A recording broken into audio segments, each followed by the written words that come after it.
Hello boys, welcome back to another video. So today I'm going to be talking about the top sales strategies that completely transform my sales game because, a month, a week into this space, I thought I was a G of sales because I came into the space and I was really good straight away. And I speak to a lot of business owners and I speak to a lot of appointment setters, salespeople.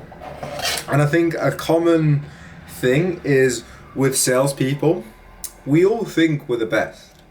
We all have that ego, that charismatic personality about us to think we're the best.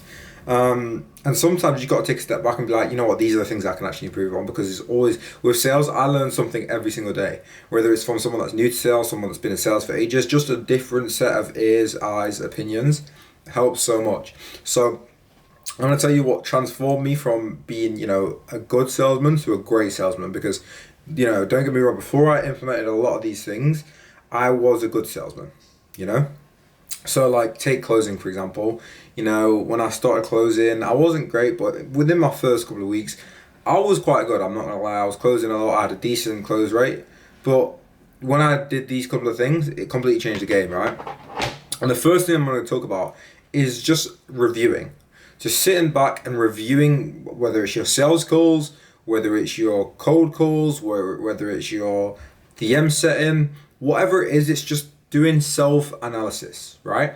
So take me, for example, with my closing. When I first started closing, I wasn't recording the calls. And I know most people do record their sales calls just for, whether it be like contract or whatever, just they do. It's a common thing that people do.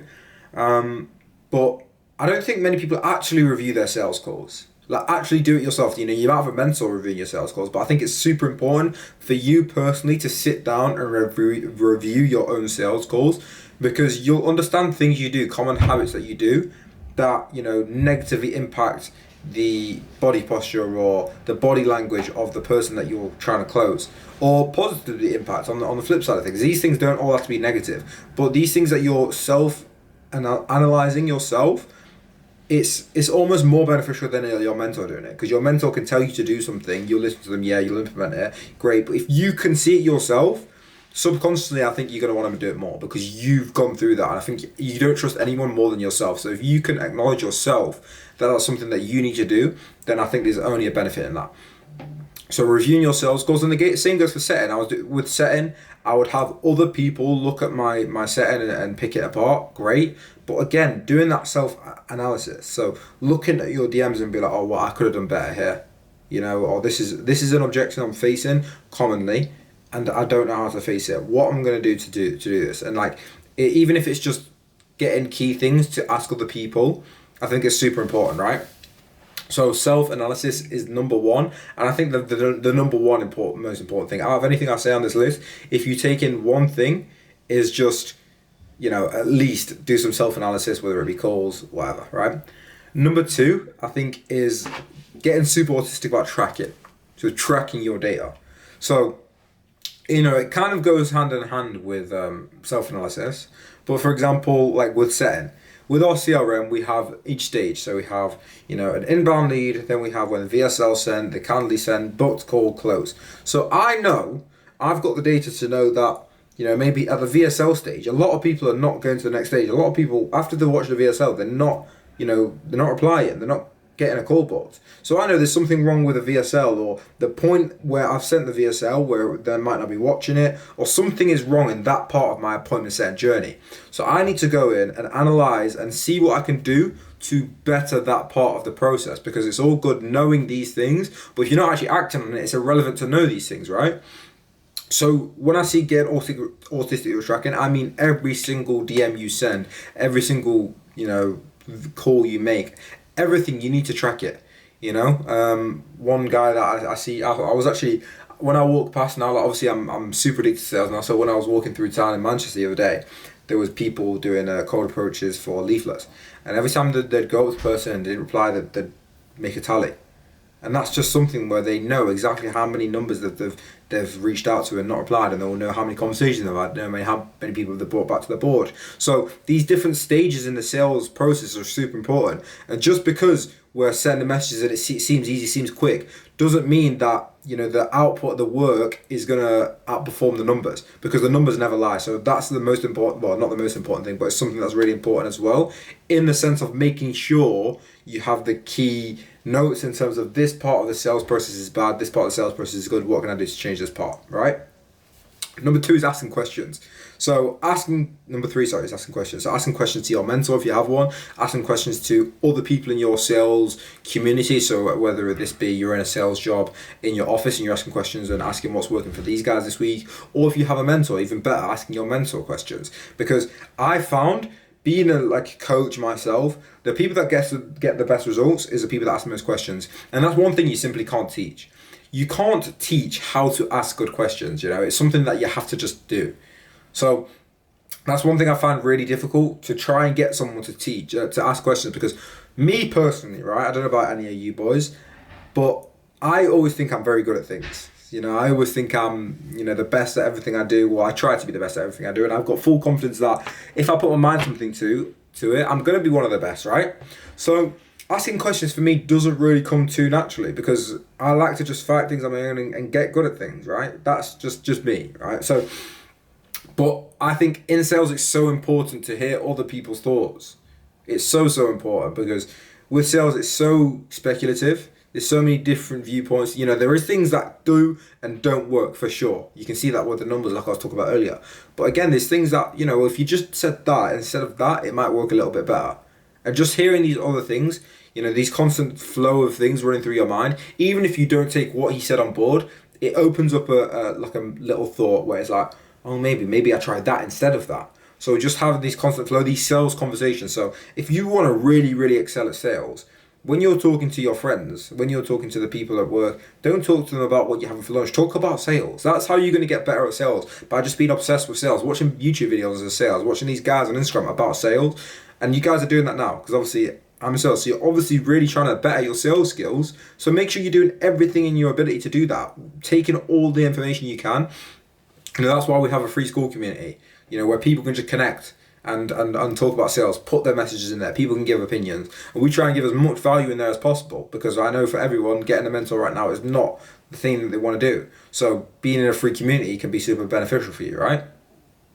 So that's my third point. And number four is just really, really, really being consistent. And I know this sounds stupid, this sounds basic, but I mean in terms of appointment setting, right? Appointment setting, this is big. Because with closing, if you're not consistent, you have to be consistent with closing. If you're turning up to meetings late and not having good availability, then that's just a given. You're not going to get as good result. But as in with appointment setting, always replying as soon as you can. You know, being honest with yourself. Like if you're ever on your phone and there's nothing going on, you have to be ready to answer messages. You can't be just, oh, I'm on TikTok, let me reply to that after. You have to be on the ball with appointment setting, because there's a dramatic decrease of people that buy from you when the conversation's extended over a couple of days, for when it's like the lead's fresh and they're hot and they're warm. So being super active and consistent with that, not missing a message and request and not missing a day or anything like that. And for you closers in particular, because I know that was one for setting, but for closers, taking on as many calls as possible. So, the best closers take on the most unqualified calls. You know, because there is a chance, especially if you're not super, super high ticket, you know, if it's anything above, I'd say $3,000, then it gets a bit difficult, because you have to be super, super qualified. But anything below $3,000, you've got to think to yourself, if someone's car broke down and they had to fork out $3,000 to fix it, or they can't go to work, they're going to do it. So you've just got to get them emotional enough to a point where it's like their car breaking down, right? So taking unqualified calls shouldn't just be frowned upon. And I mean, obviously, if they're literally got no income, not employed, they're 16, then yeah, probably not. But realistically, most people over the age of 18, 19, 20 can fork up, anywhere from 1,000 to 3,000 if they really, really get emotional enough. So it's about having that determination to where, I want to just try and close every single person possible. And even if not, you're getting experiences, you're having conversations, and it's more, for what I said for my first point, more self-analysis. And the more data you've got, the better you're going to get at sales, because the more you can kind of see what things are working and what things are not working. So, for example, yesterday, I had someone come to me, appointment setting related, by the way. oh, I've sent 60 messages this week. I was like, okay, how many replies you got? 3 or 4 replies. I was like, well, bro, just imagine, just wait here. Imagine if you 5x that output. You sent 300 messages. We would have 5 times the amount of data to work and help you with, rather than you just coming to me with 4 replies. Because I can't do much of that. Obviously, I can give you my feedback on those 4. But imagine if you come to me with 20 replies and we can break down where it's going wrong, why you haven't signed a client yet. You know, there's so much more you can do when you're doing more. So sales is about being honest with yourself. So if you're honest with yourself and then, you know, I've got time and I'm not using it effectively, think about why. So just a quick run through. 1, analyzing your data. 2, making sure you're asking for opinions of mentors and other people around you, talking about it with your community. Number 3, getting stupidly autistic with tracking. Yeah. Number 4 was about making sure you're consistent with it, super consistent. And then the point I just made about closing, taking it, and you know, this is points as well. You can like try and get on board and have that communication with your closer and your the business owner, because I know a lot of people don't want to take unqualified calls. Of course, I hate it when I'm talking to an unqualified call because I'm like always like, this is almost a fighting battle. But now I've switched my mindset to be like, every call is worth the same. There's no, you know, if he's got this amount of money, I should try harder. No, if he's got £0 to invest or £5,000 to invest, I'm taking this call super seriously. There's no difference in mindset. I'm going into this for the kill, straight for the throat. I'm gonna close this guy, and essentially, it's like, you don't need to look at it like, oh, this guy's qualified, this guy's not. Everyone's equal if you have the right mindset, because you can close anyone if you're good enough at sales, right? So hope you guys found this valuable. Again, the free school community is in the description if you want to join that, have some opinions. You know, we have weekly group calls, get some mentorship, and just surround yourself in an environment where we're going to be talking about sales, right? If you found this video useful, drop it a like, subscribe, and if you have any videos that you want to see, drop them in the comments and I'll make some videos. See you in a bit, boys.